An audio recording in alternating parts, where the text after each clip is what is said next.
Hi hello నమస్తే. ఇవాళ మనం అగస్తీశ్వర ఆలయంకి వెళ్దామండి. అగస్తీశ్వర ఆలయం ముక్కోటిలో ఉంటుంది. ముక్కోటి అగస్తీశ్వర ఆలయం రెండు ఒకటేనండి, గుర్తుపెట్టుకోండి.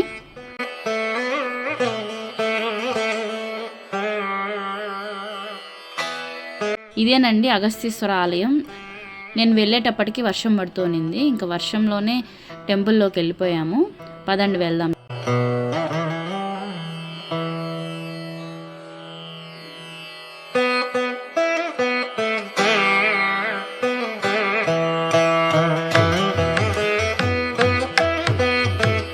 ఆలయంలోకి మనం మొదట వెళ్ళగానే మనకు కనిపించేది శివలింగం అండి. శివలింగాన్ని నందీశ్వరుని దర్శించుకొని అలా ముందుకు వెళ్ళంగానే మెయిన్ దేవాలయం వస్తుంది.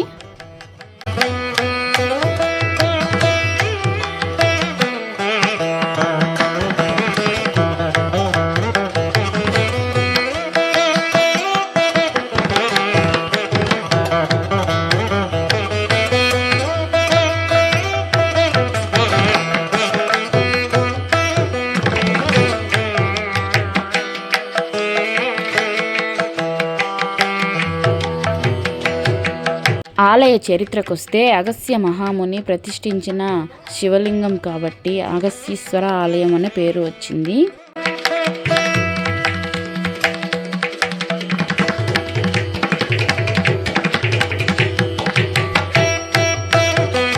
ఇదే ప్రధాన ఆలయం. ఆలయం లోపలికి కెమెరా నాట్ అలౌడ్ కాబట్టి బయట నుంచే ఈ విజువల్స్ తీసాను.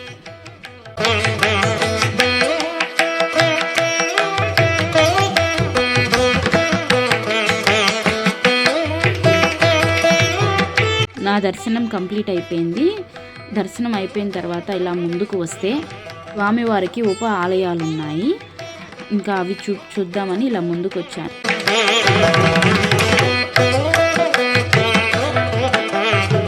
ఈ ఆలయంలో సాక్షాత్తు కలియుగ దైవమైనటువంటి శ్రీనివాసుడు పద్మావతీదేవి వివాహం చేసుకున్న తర్వాత అగస్త్య మహాముని ఆశ్రమంలో కొంతకాలం నివసించారంట. ఆ ఆశ్రమాన్ని ఆలయంగా మనం పూజిస్తున్నాము.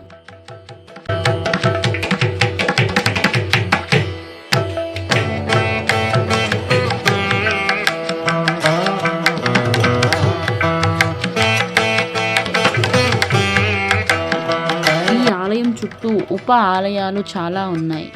వాటిని చూసేద్దాం.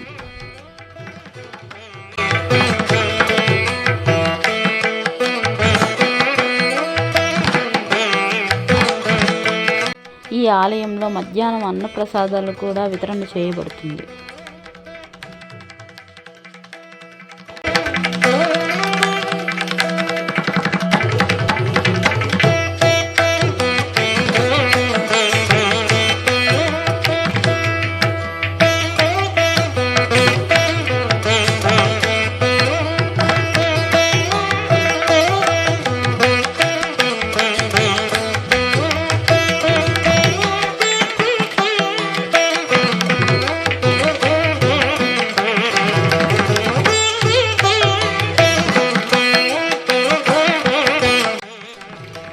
ఈ ఆలయం స్వర్ణవతి నది ఒడ్డున ఉంది.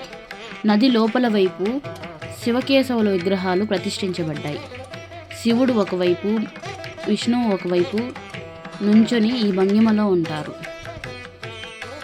వరదలు వచ్చినప్పుడు శివకేశవుల విగ్రహాలు నీట మునుగుతాయి.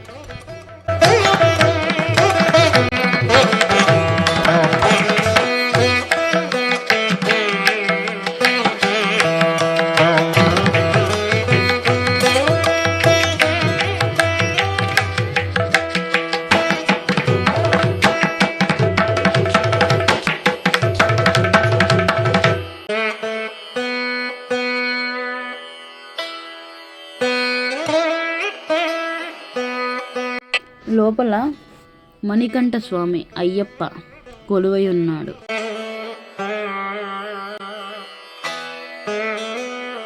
అలా ప్రకృతిని చూస్తూ కాసేపు అలా కూర్చుని పోయాము.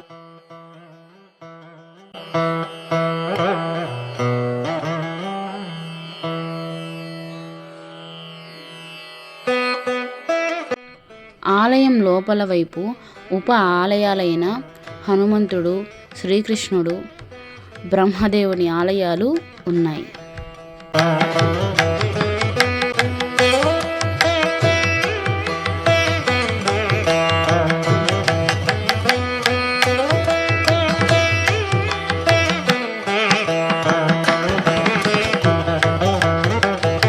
మనం దర్శనం అయిపోయిన తర్వాత ఇలా వెనుక వైపు నుంచి వస్తే ఈ ఆలయాలన్నీ దర్శించవచ్చు. ఇది ఆలయ కోనేరు. నీళ్ళు లేకపోవడంతో ఈ విగ్రహాన్ని మాత్రమే చూపించాను. Thank you for watching. Subscribe my channel.